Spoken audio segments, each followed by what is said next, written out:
Bismillahirrahmanirrahim.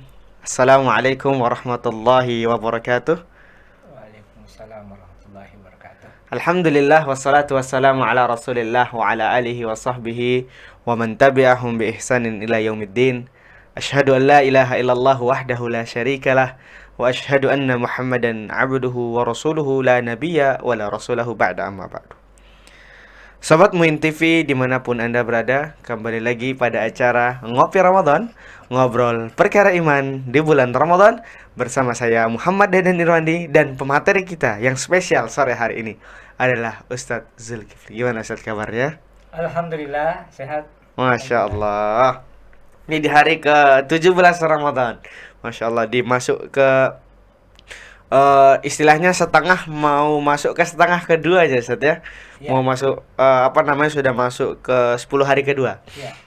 Nah, berbicara mengenai 17 Ramadan, sebelumnya bisa agak lebih dekat lagi mic-nya Ustadz. Nah, biar lebih jelas nih. Pemirsa Muin TV dimanapun Anda berada, pemateri kita pada sore hari ini adalah salah satu juga wadir di Madrasah Muallimin Muhammadiyah yang akan membahas mengenai nuzulul Quran.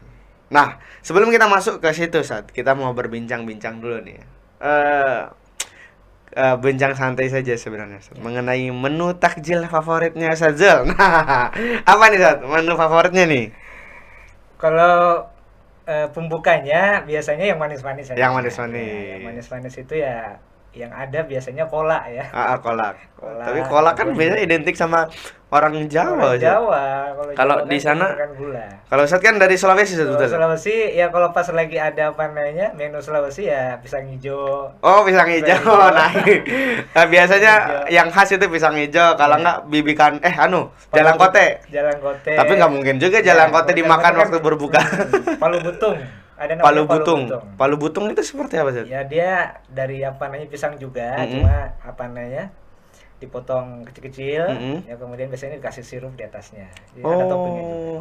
Lebih mirip ke pisang sama kayak pisang hijau Jadi ya? pisang hijau cuma pisangnya dipotong-potong kecil dan tidak ada bungkus ininya, tidak ada lapisan hijaunya. Jadi dia pisang aja yang dikasih sirup. pla dan ada sirupnya. Tapi sejauh ini sudah pernah merasakan rasa yang sama atau cocok dari segi lidah orang Makassar atau orang Sulawesi nggak dengan menu-menu? Kita kan banyak nemuin tuh saat di Jawa, khususnya di Jogja itu orang jual pisang hijau, orang jual mungkin apa tadi yang terakhir tadi Sat? Palu butung. Palu butung ada nggak Sat? Yang sesuai sama seleranya Sat? Biasanya kalau palu butung itu hanya orang Sulawesi yang jual, tapi kalau pisang hijau ada juga orang-orang yang dari luar Sulawesi yang jualan. Ya. Pisang hijau versi Jawa berarti. Versi Jawa. Makanya kalau pisang hijau versi Jawa itu biasanya pisang itu bukan pisang raja. Oh, harus pisang raja biasanya. Kalau yang versi Sulawesi itu pisang raja biasanya. Ya, makanya bedanya rasanya di pisangnya itu. Sama mungkin di kuah yang putihnya itu apa namanya itu istilahnya Ustaz? Iya, ya fly-nya atau fly-nya. Fly itu ya itu kadang-kadang juga memang ada yang ada yang encer, ada yang pas ya campuran adonannya itu sehingga memang lebih enak disantap. Masya Allah, ada sore-sore ngomongin menu buka puasa khas Sulawesi. Apa nggak ngiler itu? Karena memang santri-santri kita juga mungkin ada yang berasal dari Sulawesi, begitu juga dengan pemirsa Muin TV mungkin juga berasal dari Sulawesi juga banyak Ustaz ya. Sehingga memang kalau ngomongin menu buka puasa itu variatif. Setiap orang punya selera masing-masing. Kalau di NTB khususnya di Bima itu biasanya kita makan yang manis itu karedo majikan dole. Nah, semacam bubur bisa dibilang sumsum tapi hitam. Dan terus ada biji-biji yang kecil-kecilnya itu yang kenyal kita makan. Nah, itu memang khasnya. Jadi kalau berbicara mengenai takjil atau menu berbuka puasa tiap daerah itu berbeda-beda. Nah, sudahlah kita ngomongin masalah menu buka puasa. Kali ini kita berbicara mengenai peristiwa penting di bulan Ramadan yang harus kita ketahui bersama sebagai seorang muslim. Kita tahu Ramadan itu disebut juga sebagai syahrul Quran ya. Inna anzalnahu fi lailatul qadar, kemudian inna anzalnahu fi lailatin mubarakah. Apa yang turun di sini? Nah, ada yang bilang Al-Quran, kemudian nanti ada peristiwa-peristiwa yang lain juga, malam Lailatul Qadar dan lain-lain. Nah, yang fokus kita pembahasan kita pada sore hari ini adalah nuzulul Quran yang akan disampaikan oleh Ustadz Zul. Silakan Ustadz. Bismillahirrahmanirrahim. Assalamualaikum warahmatullahi wabarakatuh. Waalaikumsalam warahmatullahi wabarakatuh. Para pemirsa Muin TV dimanapun berada yang dirahmati Allah, alhamdulillah pada kesempatan hari ini atau episode kali ini kita akan memaknai tentang peristiwa nuzulul Quran. Jadi di mana memang peristiwa nuzulul Quran ini itu tuh terjadi di bulan Ramadan. Di bulan Ramadan. Hanya ada 2 peristiwa nuzulul Quran dalam pengertian Al-Quran itu turun keseluruhan dari Lauhul Mahfudz ya. Ke langit dunia itu terjadi di di malam Lailatul Qadar itu ya, yang dimana memang dalam berbagai riwayat hadis itu diinformasikan dalam berbagai macam versi waktu ya. Ada yang menyebutkan di 10 hari terakhir, dia menyebutkan di 10 hari terakhir malam-malam ganjil, dan ada juga yang menyebutkan waktu tertentu di 10 hari terakhir ya.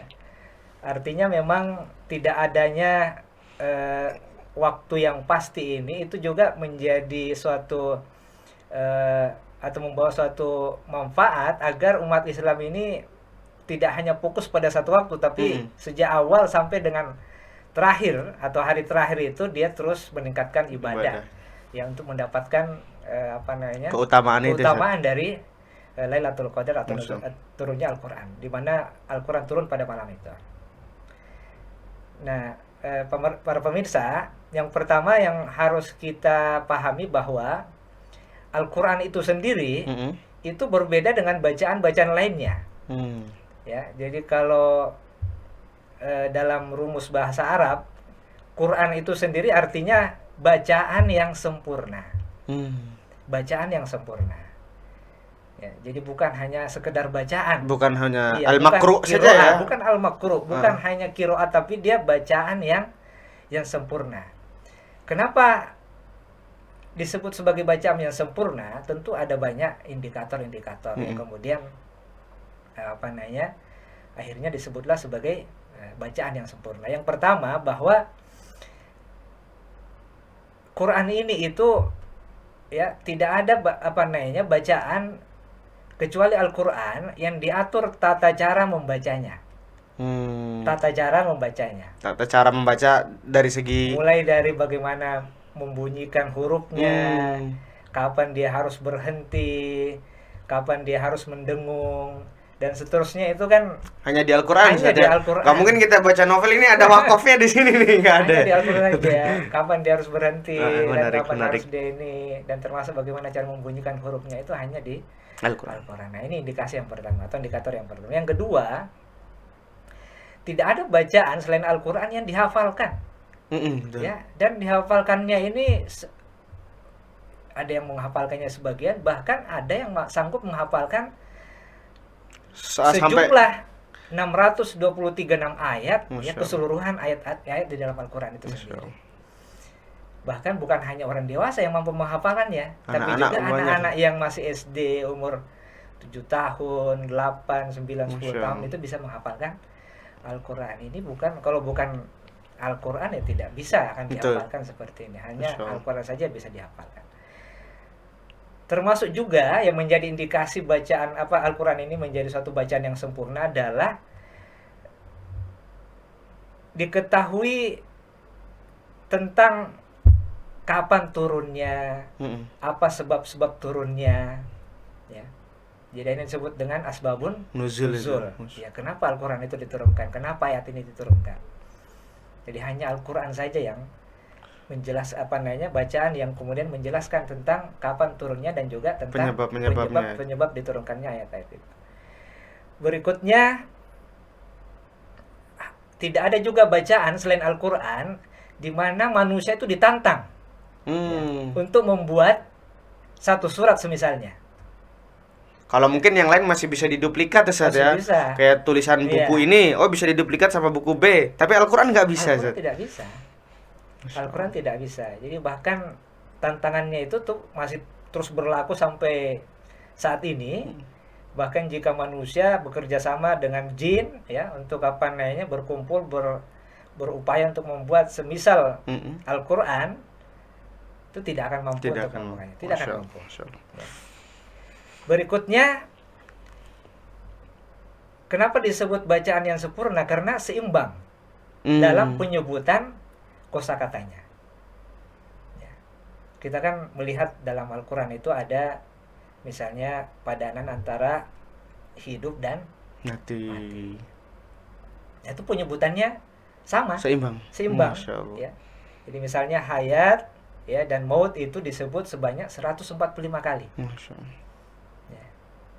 Kemudian kata manfaat dan fasad, ya, manfaat sesuatu yang berguna, kemudian fasad itu sesuatu yang rusak. Itu juga disebutkan secara seimbang sebanyak 50 kali. Masya Allah. Dalam Al-Quran. Kemudian ada panas dan dingin. Ya, jadi panas dan dingin ini disebutkan sebanyak 4 kali. Ya. Ada solihat dan sayyiat. Ada kebaikan-kebaikan, ada keburukan-keburukan. Itu juga disebutkan secara seimbang sebanyak 167 kali. Masya Allah.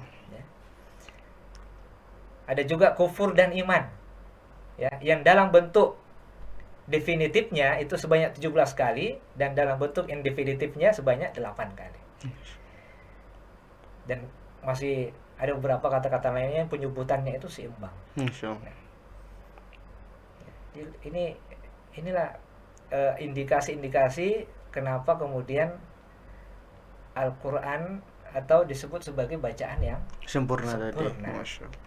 Nah, termasuk seimbang antara makna yang dikandung dengan kata yang digunakan. Kata hari itu disebutkan dalam bentuk tunggalnya sebanyak 365 kali. Itu sama dengan jumlah 1 tahun. Hari dalam 1 tahunnya? Hari dalam 1 tahun. Masya Allah. Kemudian dalam bentuk pluralnya itu kata hari itu sebanyak 12 kali. Itu sama dengan 12 bulan. Masya Allah. Maaf, 30 kali. 30 kali disebutkan. 30 kali sama dengan 30 hari dalam 1 bulan. Ya. Masya Allah. Kemudian kata bulan, syahrun itu disebutkan sebanyak 12 kali. Masya Allah. Itu artinya dalam 1 tahun itu ada 12 bulan. Jadi seimbang antara makna dengan kata yang digunakan. Nah, kemudian para pemirsa sekalian, kandungan Al-Quran itu secara garis besar ada 3. Ya, ada 3. Yang pertama terkait tujuan kehadirannya. Ya. Nah, tujuan kehadirannya ini ada 3. Atau tujuan diturunkannya Al-Quran. Yang pertama akidah, ya, atau keimanan, ya, agar manusia itu beriman pada Allah, beriman pada malaikat, beriman pada kitab-kitab, beriman pada hari akhir, beriman kepada qada dan qadar, ya, beriman kepada para rasul, ya. Kemudian yang kedua syariat. Ya, jadi tujuan yang kedua adalah syariat. Ya, syariat ini tata cara berinteraksi baik kepada Allah, kepada manusia, pada lingkungan, ya, kepada makhluk yang ada di alam ini. Kemudian yang ketiga yaitu akhlak. Jadi tujuan kehadiran Al-Quran itu adalah akhlak. Ya, sebagaimana yang disebutkan juga dalam Al-Quran, wa ma bu'istu liutammima makarimal akhlak. Maaf, dalam sebuah hadis, ya. Wa ma bu'istu liutammima makarimal akhlak. Ya, dan tidaklah aku Muhammad itu diutus kecuali untuk menyempurnakan akhlak. Nah, yang kedua kandungannya itu yaitu tentang bagaimana tadi tujuan-tujuan tadi itu, bagaimana Al-Quran kemudian mencapai tujuan-tujuan tadi, ya, mengajak manusia untuk mencapai 3 tujuan tadi. Nah, bagaimana caranya? Cara yang pertama, Al-Quran mengajak manusia untuk memperhatikan alam rayanya. Jadi kita diajak untuk melihat kota-kota, melihat alam semesta ini, ya, benda-benda langit, Betul. benda-benda yang ada dalam gunung, yang peristiwa-peristiwa alam, ya. Agar apa? Agar kita yakin, ya, bahwa itu semua adalah mustahil diciptakan oleh manusia, ya. Pasti ada yang menciptakan. Yang kedua, kita diajak, atau manusia diajak untuk memperhatikan dirinya, ya, dirinya, ya. Karena dalam diri kita ini juga terdapat tanda-tanda kekuasaan Allah. Betul. Ya, mata, ya, mata yang tadinya ketika masih muda, masih segar, masih masih segar, ya kan. Nanti lama-lama kalau sudah udah mulai rabun gitu. Ini apa ini? Enggak jelas, mulai double vision. Oh ya. iya, benar. Ya. Kaki pun demikian, rambut dan seterusnya, ya. Itu akan menunjukkan bahwa di sana ada tanda-tanda kekuasaan Allah. Yang ketiga, Al-Qur'an untuk memahami tadi, ya, tiga tujuan tadi itu, mencapai tiga tujuan tadi itu berbicara tentang sejarah. Ya, makanya dalam Al-Qur'an ini kan hampir 70% itu berisi tentang sejarah. Ya, agar apa? Manusia ini belajar dari peristiwa-peristiwa yang lampau untuk mengambil hikmah-hikmah dan juga belajar dari kesalahan-kesalahan orang-orang terdahulu. Ya. Nah, yang keempat, nah ini yang paling mudah ini. Yang paling mudah agar untuk mencapai tujuan tadi, yaitu memberi janji dan ancaman. Jadi Al-Quran itu berisi janji dan ancaman itu saja. Agar tadi dia bisa mencapai tadi akidah, mencapai syariat, dan juga mencapai akhlak. Ya, orang dikasih janji pahala ataupun juga diancam kalau kamu berbuat dosa, kamu ingkar, kan. Tapi ini yang paling mudah. Sebenarnya yang paling sulit itu adalah tadi bagaimana memperhatikan alam semesta ini, alam raya ini, fenomena-fenomena yang ada di alam ini, dan juga bagaimana memperhatikan diri kita sebenarnya, ya, apa yang ada dalam diri kita. Nah, para pemirsa Muin TV yang dirahmati Allah, kemudian kandungan yang ketiga yaitu bukti-bukti kebenaran Al-Quran. Yang pertama, ada isyarat-isyarat ilmiah, ya, isyarat-isyarat ilmiah. Di antaranya misalnya bahwa ilmuwan itu baru mengetahui bahwa jenis kelamin anak itu ditentukan oleh laki-laki. Oh, jenis kelamin anak itu ditentukan oleh laki-laki. Laki-laki. Sementara Al-Quran itu sudah diinformasikan atau sudah disyaratkan. Ya. Dan Al-Quran difirmankan, "A'udzubillahi minasyaitonirrajim. Nisa'ukum harsul lakum. Fa'tu harsakum anna syi'tum." Ya. Jadi perempuan-perempuan atau istri-istri kamu itu adalah ladang. Nah, ladang, ya.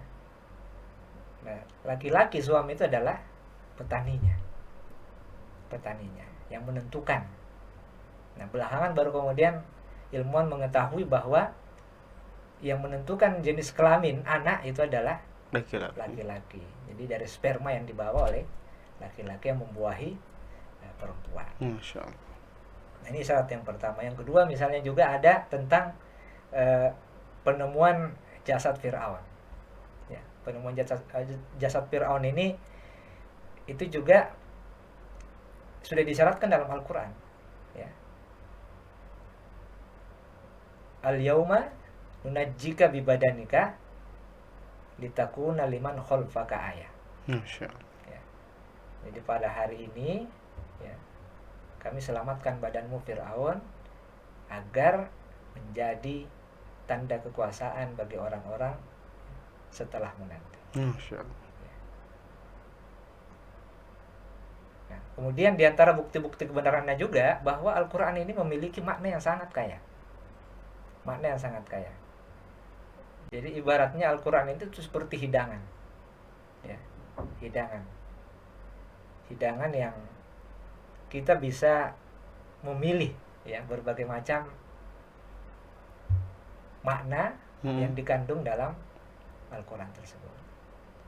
Termasuk orang yang melihatnya pun nanti bisa mendapatkan makna yang berbeda ya antara satu dengan yang lainnya.